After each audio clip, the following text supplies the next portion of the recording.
Hello, and welcome to the Wealth and Wisdom Show. I'm James DeGeorgia. On today's show, we'll be discussing what can be done with recycled petroleum products.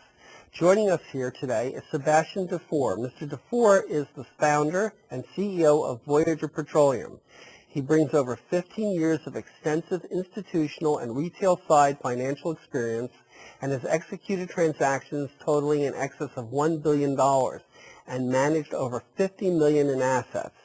From what I understand, you have a really unique approach into turning old used lubricants into new products. We bring in reclaimed used oil.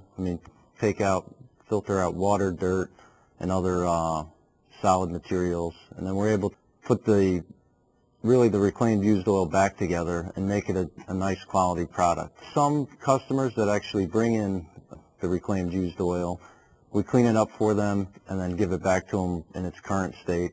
Then other products that we come out with, we have industry specifications that certain companies are looking for. So what we ideally want to do is we take out that water, dirt, and the solids, come up with exactly what kind of additive package that they want, and then return it back to them, sell it as a packaged product. Voyager Petroleum really is a green type of company. If somebody's looking for enterprises that are focusing on recycling and improving the environment, Voyager Petroleum really zooms right in on that area. The Midwest, Michigan, Michigan is an environmentally friendly state, so they like the idea. And really being based in the Midwest, it's sort of a hub, throughout the country. With renewable energies that are coming, like biodiesel and things like that, to me, the reason we got into the industry was, petroleum-based products are all around. It's plastic, it's antifreeze, you name it, there's, probably petroleum in it. And it's really tackling that problem of being so dependent on foreign oil. There's an abundance of this material in the country. Why not tackle that problem first?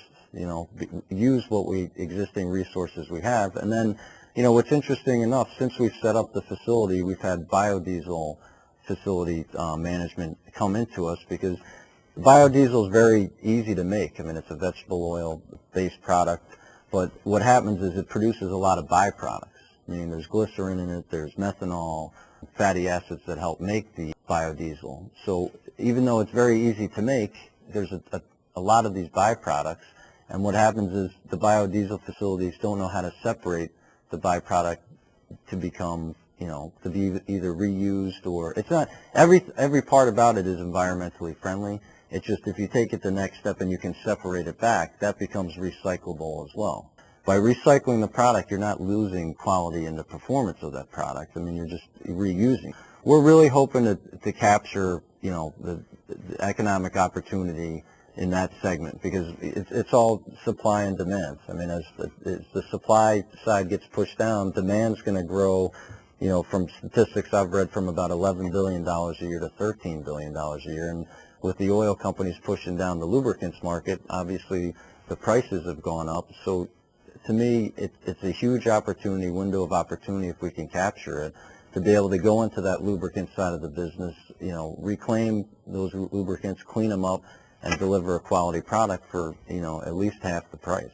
Your access to these petroleum products also fluctuates with the season. That you're competing for this oil. In many instances, you have asphalt companies, you have other companies that are trying to buy it right in the summer months. Mm-hmm. My question is that if this stuff is not refined correctly and it's just used in the raw state, and it's used for asphalt and for other uses, it's burned, it's really anti-green, isn't it? It's dangerous. Yeah, sulfurs or chemicals. It depends. What's happened, it's like any industry, with the price of oil going up so dramatically and natural gas going up so dramatically, it's forced, fuel burners or asphalt companies to really go after some products that, let's just say, wouldn't be in the country's best interest environmentally, that it's being used. I'm not saying that, they're doing it on purpose or what have you, but just purely from the side of the price standpoint, yeah, they're going after products that probably shouldn't be used, and the fuel burners are, having their standards lowered. They're using it with more water in it, more maybe solvents in it. it's a problem. But as we see asphalt season sort of come to a close and things like that, and crude oil prices have come down a little bit, it's sort of business as usual. I mean, viewers know that I wrote a book after 9/11 called The Global War for Oil, and I know a lot of people are wondering whether the decline in the oil prices are going to stick around.